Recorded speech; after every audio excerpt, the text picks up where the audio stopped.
Welcome back everyone. So I'm pretty sure a majority of you people already know the iPhone 12 Pro Max was a brand new phone that Apple put out, and what I can tell you is for sure was that this is probably one of the best iPhones Apple has made. I don't think it's one of the most important iPhones, but it is the iPhone that has the most capability right now. It is the latest and greatest, and it is the most expensive iPhone that Apple makes, obviously. So I guess from that standpoint, it's a very expensive phone still at $1099, but compared to something like the Note 20 Ultra, the S20 Ultra, those phones are actually more expensive, which I think Samsung kind of did a weird thing there, because it kind of makes it seem like, oh, well, because the most expensive phone that Apple makes is so much cheaper, it's automatically better, even though the Galaxy S20 Ultra is a far better device, in my opinion, than the iPhone 12 Pro Max. What I can tell you is for sure at the end of the day, if you have all the money and get the 12 Pro Max, I'll find the cheapest one on Amazon, link it down in the description below. You can get it from there and help support the channel at the same time. But just because it is the latest and greatest, and just because it is the newest phone, doesn't mean it's necessarily the best iPhone, I guess,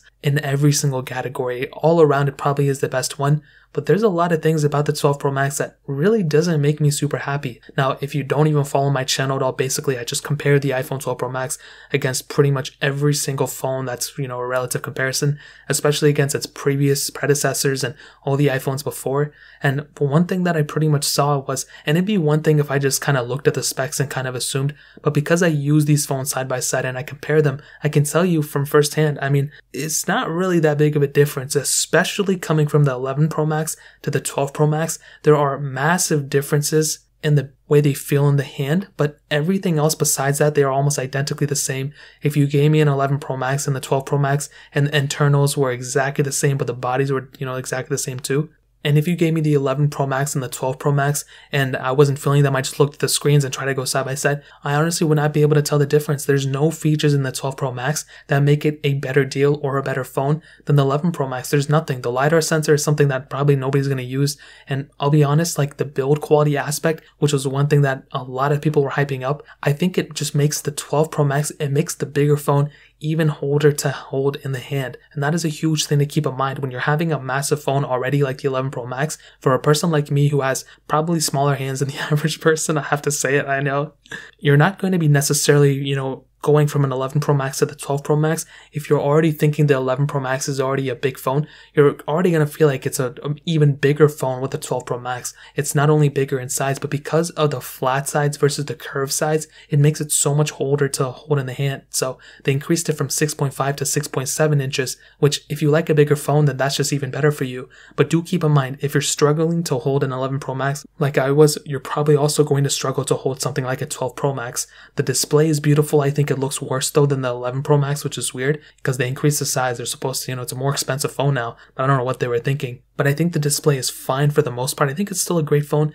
They didn't put a, fingerprint sensor in the display. Still no 120 Hertz, so it's pretty much the same panel as before. It's just bigger a little bit. But you also now have experienced, probably I'm sure some of you have experienced those specific issues where it comes down to the tinting of the display. Some displays have green tints, some displays have yellow tints. It's all across the board. It's very strange. I have no idea what Apple was thinking. Hopefully they fix it. But as of right now, that's kind of where we're at. And I don't know what's going to happen in the future. I don't know if this is going to necessarily be something like a, hardware defect that Apple's going to have to do a recall program on, or if it's going to be a software thing where Apple's going to go and push out a software update and go ahead and fix it there. I have no idea. I'm sure they're looking into it, and I'm sure that's why they're taking a long time with their next version of software. But as of right now, that's kind of where we're at. So there's already a bunch of hardware defects and things like that with this specific iPhone. Now you have that standard lighting part on the bottom. You have the frosted glass back on the back, which is something I really do like. Then you have that triple camera setup with that LiDAR sensor up top. And I've already done and compared this camera to a lot of other phones out there. And one thing I can tell you is that this camera is probably good. I had a defect on my specific camera, believe it or not. It was not focusing in on properly.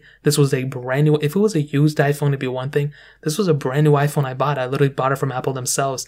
And I'm sure a lot of you guys know, and I made even separate videos talking about it, that I was having these specific issues when it comes down to focusing in on objects. For some reason on the 12 Pro Max, it was was just kind of nearsighted or whatever it is. It would focus in on objects that were far, but it would have a hard time focusing on objects that were close. I don't understand what Apple was doing. Hopefully they fix it. I mean, I turned it in. I did end up returning it. Hopefully they send it back, or I might buy another one. I don't know. But it did have a faulty camera, but I'm going to assume that it's probably a better camera than the previous generation. I don't think it's necessarily going to be better than something like an S20 Ultra or the Note 20 Ultra. It's probably going to be better than the OnePlus series, but I think with this phone, you're getting a pretty good camera, 4K 60 on the back, 4K 60 on the front, but isn't necessarily going to mean that it's the best camera out there. Absolutely not. And if you have something like an iPhone 11 or an iPhone XR, probably an iPhone XR to the 12 Pro Max can be a pretty big upgrade because of the camera sensors. But realistically, the quality-wise, you're probably not trying to film or, record crazy quality photos or videos or anything. The microphone quality I saw was about the same too. So you're not really getting a crazy improvement when it comes down to the specific phone itself. You're getting a better phone, but it doesn't necessarily mean the camera quality is going to be 4 times better. When you look at the 11 Pro Max, that camera quality is amazing still, and the 12 Pro Max maybe takes it a little bit higher, but still the difference there is just not that much if I'm being completely honest, especially when it comes down to the front camera. They're almost exactly the same. So camera wise, that's kind of how I would kind of sum up those specific issues with the 12 Pro Max. And I had issues with the 12 Pro Max camera, that's why I returned it, but hopefully Apple fixes it for, if you're going to go and buy it. Now software wise, as usual, this is going to be one of this phone's biggest assets for sure. I mean, this phone is going to be getting software versions after software version, and one thing to keep in mind is that for a majority of you watching this, you will probably end up upgrading the phone or breaking it or getting a new phone before this phone isn't even done with software versions. To keep this in mind, you look at a phone like an iPhone 6 Plus, how many people are using that? Probably not that many, but this phone was still technically getting software updates just even like 2 weeks ago. A phone like the 6S Plus,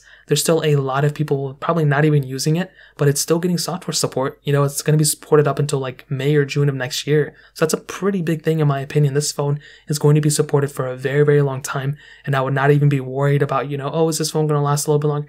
This phone's going to last forever, so don't even worry about that. Now, performance-wise, this is where this phone, I think, has a huge highlight, and I think it's going to get better in the future. So this thing has that Apple A14 Bionic chip, which is cool. It has 6 gigabytes of RAM, which is the most amount of RAM in an iPhone, and I think that's an awesome thing. You're spending this much money on it, so it's expected to get these type of specs inside of it. And I will tell you, for 6 gigabytes of RAM on an iPhone, especially on iOS, I mean, this is a really good mixture. And that's something that I really do like about these specific iPhones. They have a lot of capability when it comes down to it. So that in and of itself is really awesome. Now, when it comes down to the actual performance, the performance of this phone is extremely smooth. It's extremely fast. I did a ton of, phone comparisons between this and the 12 Pro. And I can tell you at the end of the day, this phone's performance was top tier. I didn't have any issues with it when it came down to it. Is it the fastest thing in the world? I don't know if it's the fastest thing, but it definitely is one of the smoothest phones out there. It is extremely smooth, it is extremely fast, and I will tell you, if you have the money, getting a phone like this will definitely do you much better in the long run when it definitely comes down to just the smoothness factor even years and years from now. When you have a phone like this, it's going to last for a very long time in terms of the smoothness and the performance. So when it comes down to that, it gets a thumbs up for me in my books in terms of the performance factor. But it's really not that big of a difference coming from the 11 Pro Max or even from an iPhone 11 or iPhone 10 even. They both feel about the same smoothness. It's just the 12 Pro Max is the faster one, and the RAM management is going to be far better than those other phones that I listed. So in terms of that pretty much covers it up. Now ending it off with the battery life, this thing has, a smaller battery size than its previous generation, the predecessor, which is the iPhone 11 Pro Max. And I don't know why Apple does this. They give us something, then they take it back, then they give us something else, and they take it back. It's just weird. They did it with Touch ID, they did it with Force Touch, they did it with this battery. Just keep the battery life going, keep the battery size bigger and bigger after each generation, and they don't do it. Hopefully they do it at some point, but as of right now, I will still say this battery life is great. It's probably one of the best ones on any iPhone. It just so happens that the battery size was smaller than its previous generation. So definitely not a highlight for sure, but it's an amazing battery life when it comes down to it. So to kind of sum up this video and to answer this whole entire review, is the iPhone 12 Pro Max a phone to pick up? Is it a hit? Is it a miss? What I can tell you is that for sure at the end of the day, if you have the money, then by all means pick up this phone. First of all, I'm not your dad, I'm not your god, I'm just a person, and I'm just, saying how I feel. And with the 12 Pro Max, I mean, I was expecting to get my socks blown off. I mean, the way Apple just sells this thing, I mean, I don't know if it's a good thing or a bad thing, but it's like when I get my hands on these phones, it's just like more or less the same. I think the last time I was super shocked, honestly, with the 11 Pro, I was super happy with it. I was very happy with that specific performance of that phone, and I had a really good time with it. But when it comes down to it being now, I'm not really too much of a fan of it, to be completely honest, with the 12 Pro Max. I mean, I just was expecting so much more, to be completely honest, and it's just kind of sad when it comes down to it, because you get a phone like this, it's a massive phone, it's bigger than its previous generation, and from what everyone is saying, you expect it to be the best phone, and it really doesn't end up being like that. I mean, it's definitely a good phone for sure. I think the screen is nice. I feel like the battery size is good enough for the most part, and I feel like a lot of other aspects of this device are good, but it's just, I don't know, from the comparing the 11 Pro Max to this phone, I honestly was expecting a little bit more. I was expecting it to be a little bit better when it came down to it. I was expecting Apple to probably put in a 120 Hz refresh rate. I understand now it doesn't really make any sense, but I was expecting at some point to actually go through that and have reverse wireless charging and some more of these flagship features, and it just so happens that we didn't really get that here. We didn't get those crazy flagship features that we got on something like a Galaxy S20 or the S20 Ultra or the Note 20 or even like the OnePlus 8 Pro. I kind of feel like we got better experience from that specific device than this one, so that's kind of another thing to keep in mind. I think when it comes down to it though, if you have the money, go for it, but I wouldn't necessarily go out of my way to pick this phone up. If I had a phone past an iPhone 10, if I had an iPhone 10, I would not necessarily go and pick this phone up. If I had a device like an iPhone 6s, then by all means pick it up, but I don't know. I wouldn't necessarily go out of my way to pick up this device, in my opinion. And I think you should probably end up waiting to, if Apple pushes out a bunch of fixes and a bunch of updates to fix a specific device, I say go for it, fix it, get it. But I don't know. I wouldn't necessarily go out of my way to pick it up right now. And honestly, this phone definitely leaves a lot more to be desired, in my opinion. So that really pretty much covers it up for the most part.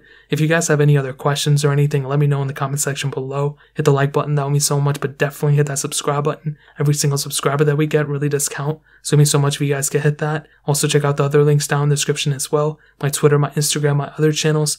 More importantly than everything else, I love every single one of you guys. Hopefully I'll catch you guys in the next video. Peace out till then.